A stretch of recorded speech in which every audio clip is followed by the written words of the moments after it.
Please silence your cell phones, hold all sidebar conversations to a minimum, and we will get started with People Process Progress in 3, 2, 1. Hey everybody, we made it to People Process Progress 35, PMP equivalents, closing tasks performed by emergency and incident managers, 5th in the series of 5. Remember, we started with initiating in 31, planning in 32, execution in 33, monitoring and controlling in 34. Now we're going to talk about closing everything up, handing it off, and do so in the realm of the PMP exam tasks, which there's 7 in closing, only 7% of the exam.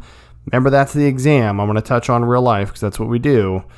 And then talk about what emergency and incident managers do for closing things out, right? Because there's value in knowing the equivalent of what you do in your field, say whether it's project management or if you're in the emergency incident management fields, and how you cross map these skills. So I hope I've done that over the past 4 episodes. Do that in this episode. Probably keep doing that because that's what I did, right? I was in emergency management. I was a planning section chief, use a lot of these skills already, map them to kind of the official air quote project management professional or PMI standards. So that's what this very brief outline is. Again, I'll post the actual outline on the peopleprocessprogress.com website. Give us a visit over there, subscribe, rate, review this show on whatever platform you're listening on. Again, I'll post links to these on LinkedIn, on the People Process Progress Facebook page. Let me know directly, peopleprocessprogress@gmail.com if you have any questions, or hit me up on LinkedIn, Kevin Pinnell. So let's talk about closing. We have kicked this thing off. We've initiated it. We've put a ton of planning work in. We have built things, moved things, workflowed things, and executing. We, during that time, monitored and controlled things as needed. Now it's time to wrap this up, right? True projects are not forever things. They are a finite amount of time. And they are unique, right? That's part of the definition of a project. There's a little more in there, but that's what I'm talking about in closing. Is at some point it has to close, just like at some point a response has to close. Now, some of that goes on forever in the emergency management world, probably more so when they stay open for reimbursement and tracking costs and all that kind of stuff. But at some point it has to end, right? So let's look at this first task in closing, which is again 7% of the current PMP exam through the end of 2020. It's to obtain final acceptance, right, of the deliverables. So we've executed, we monitored how we did those deliverables. We kept folks on track and in scope.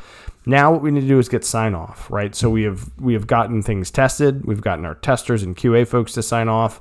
We need to get our business owners, stakeholders, sponsors to say, yep, that's what we wanted. That's what we intended. And in emergency and incident management, we get tacit approval of objectives and plans, right? Not at the end, at the beginning, but similar. So we need to have that approval to say, okay, yep, this is for maybe the last plan of the operational cycle where we're going to get ready to do demobilization and have that plan, which means we're going to plan on how to get all the people and stuff out of there and shut the facilities down. And we need to get approval for that so everyone's on the same page. And again, operations is one that's going to help work with logistics and finance and admin and everybody else to get their people out of there safely. And we'll get all the stuff out of there. So all those approvals go up and down the chain of command, just like a project is going to have deliverables signed off from the business owners, from the key stakeholders, and from the sponsor for sure. Task 2 in closing, we're going to transfer ownership, right, of these deliverables to someone else, to the stakeholders. So largely, if we have done a project, if I help support a project and manage it, we do all the project work, and before we're done, like in executing, we're planning ahead, right? But technically it's in closing. We are going to establish how we're going to hand the project work on that was done by folks we specially requested for this focus to now be supported operationally through a service desk or an ongoing solution owner or something like that, because we're all going away. The project people are all going away. Just like emergency and incident management folks, those emergency support function folks that have been in the emergency operations center with us through these last series, right, are not going to stay there forever. They have day jobs. They're going back to finance or the health department or back out on shifts as police and fire. But what we need to do is do those briefings, right? So we talked about some of this for lessons learned. So part of the transfer of ownership, if someone was sitting in the logistics emergency support function 7 in the emergency operations center and they were an environmental health person in the health department, well, now they're going back to do that. So what they need to do is have that conversation with the emergency manager or whomever they're handing off to that's going to take that over, or demobilize it completely maybe and just say, hey, here's how we left this. Who do I need to give these receipts to or things? Maybe it's back to the locality's finance and work through all that. And then, of course, have a closeout meeting for the incident or event. So have that lessons learned grab kind of there, but also just kind of summarize everything. Here's what we did. Here's how much we spent if you've been tracking that burn rate. Just all those kind of things where you transfer ownership and go back to kind of, particularly for emergency operations centers, we're not in EOC support the whole county from their mode. We're back to people are calling 911 and we're responding regularly. Task 3, financial, legal, and admin closures, right? So we got to do that. We got to make sure we close the books on the money. We have any legal sign off that needs to be done. We get all the paperwork done. That's huge. Direct translation to the documentation unit for incident management teams, emergency managers. They could stand up a doc unit in there too if you have that incident command system, emergency support function interface type setup, or maybe they do that. And working with finance and administration to create documentation packets and boxes and files, and particularly so if you're in an incident management team, you've gone somewhere to help somewhere else, or gone somewhere else to help someone else or another locality or community, you're not going to keep all that paperwork. It's their incident. Everything starts and ends locally. And then if locally can't handle it, it goes up to the state, to the feds. So you're going to leave all that documentation for them to then reference in the future to use for grants, to use for whatever. So make sure you have a good filing system. You have any sign off you need. And we're going to do that just like we would for a project where we'd get, our finance folks to sign off and we would, as project managers, say, yep, we've spent all the money. There's no more expenditures that I know of that should come out during closing. We're good. So they can close out maybe that cost code or something like that. And task 4, we're going to prepare that final project report. So we've been doing reports, right? Regular report outs, weekly, monthly, steering committee meetings, all that kind of stuff. But we want to have kind of a whole closeout. And we should have discovered this in the communications plan that we put together, communications management plan. And we want to, convey what we did. Here's what we did. Here's what worked well. Who are the issues we managed? Who are key decisions? And, not necessarily a huge, comprehensive copy of all the systems you already track all that stuff in, maybe.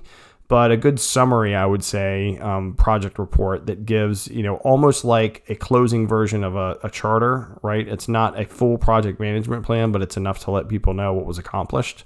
I think is a good way to look at that. And in the emergency management and incident management world, so whether it's a coordinating action plan or CAP, like in an EOC or an incident action plan, we've given the final copies of those to the relevant partners or maybe surrounding jurisdictions if you're sharing, if it's not sensitive stuff. And then, of course, we're sharing that after action review and improvement plan to all the relevant personnel so they can all have here's what we did, here's what we did well, here's what we didn't do well, here's what we'll change next time, and all those kind of lessons learned. Task 5 is similar and related under closing here. It's lessons learned. We documented them, right? And we have a comprehensive project review. So be objective, right? This is where I talked about in episode 30, those 7 patterns for highly efficient project managers. Number 1, take ownership, right? Extreme ownership, the whole Jocko Willink, Leif Babin thing. But it's legit, right? So if you're having objective reviews when you're doing your handoff and closing, you need to be totally open about that. You need to take ownership as the project manager. What could you have done better? What did you do that worked well? Let others answer that as well. So creating that lessons learned documentation, do surveys, use online surveys. They're very helpful. And it's a great way to capture things. Again, whether you get the standard kind of 30 to 40% response rate, it's better than nothing and gives you objective feedback. It's de-identified. You don't have to put names. It's very helpful. Number 6, task 6 under closing is archive project documents and materials. So basically we want to save everything, right? Make sure that we have archived it. I use a lot of online systems. So if you're using spreadsheets that are saved locally, make sure those are backed up somewhere. But largely they'll live there. They're evergreen, as we say, right? They're going to be timely, but more so they're not going to get lost. I don't have to worry about version control because it's an online system. And I don't have to archive things because they live online, right? So really when we change the statuses of them, they'll just become inactive, may drop off the report or stay sitting there but not be indicated, whatever system you use. So kind of like we mentioned in the one before this, the documentation unit and finance and admin are going to put that packet together. They're going to archive and box up those doc boxes, doc meaning documentation boxes, and have, nice file hanging holder boxes. So there's a whole, it almost look like if you watch a TV drama and they go into the courtroom and they have those boxes of evidence and references and, things like that. That's what you're going to hand back to the locality you helped with. If you're an emergency operations center, you'll have similar stuff because hopefully your folks were filling out those activity logs through those 214s and they were tracking and documenting as needed. Plus, there's probably a way to archive from those online systems for emergency management. And number 7 in closing, last, certainly not least, has to do with those lessons learned we talked about, is get feedback from the relevant stakeholders, right? Using the tools and techniques is the verbiage they have in there. But essentially, did we do this like we were supposed to? Did it meet your satisfaction? What could we have done better? More than just the survey, have that discussion, keep that relationship, foster that relationship. Just like in emergency and incident management, we're going to make sure we send those improvement plans out. We're going to make sure that, again, we're transparent and objective in our after action reporting and have a realistic improvement plan, right? So we're not going to make this lofty goal and make it look good and make us all feel good and do all that, but not actually have to be able to do anything with it. It has to be practical and it has to be realistic, or we'll just keep repeating the same mistakes. And that's whether that's for projects or emergency and incident management. It doesn't matter, right? If we're not objective and open and honest with each other, then we're not going to get better, or we're not going to be able to build on the things we did well, right? They don't need to focus on stuff we didn't do well. In fact, I like to cover areas for improvement, right? The 3 down, as they say, first, and let's finish on the uptick with our strengths. Let's build off that. So very short one in closing for this episode. So let's touch on those knowledge and skills for the PMI stuff. Archiving practices, compliance, contract stuff, closeout feedback, performance measure techniques, project review, transition planning techniques. So almost exactly the same for emergency and incident management. How do we hand off? How do we demobilize? How do we make that, after action report improvement plan? Fortunately, there's a whole template, right? The Homeland Security Exercise and Evaluation Program is your closeout report like you use in projects, is your lessons learned document that should include, and here's how we could do things better. So I also am very open to how we can do things better, how I can do things better here on the show. So if you have feedback, reach out to me directly at peopleprocessprogress@gmail.com. On LinkedIn, I'm Kevin Pennell, or the Facebook page for People Process Progress, or in your comments and your ratings, reviews. But I appreciate you going through these 5 steps. I hope it was helpful. Again, to look at, if you're a project manager, the crossover that goes into the emergency and incident management world like I used to be in and that a lot of you were in, or if you're currently in that emergency and incident management world, how you can use all those skills you're using right now and do project management, whether you leave the service you're in or the department or the industry you're in, or you just want to apply some more formalized project management stuff. I think that comparison we went through in the past 5 episodes we'll do that. And again, the document that I'll put on the peopleprocessprogress.com website is a good reference to do that. So reach out to me anytime. Thank you all so much for all the listenership. We're gathering some momentum here, and I hope it's been helpful for you. It's helped me. So stay safe, wash those hands. Godspeed.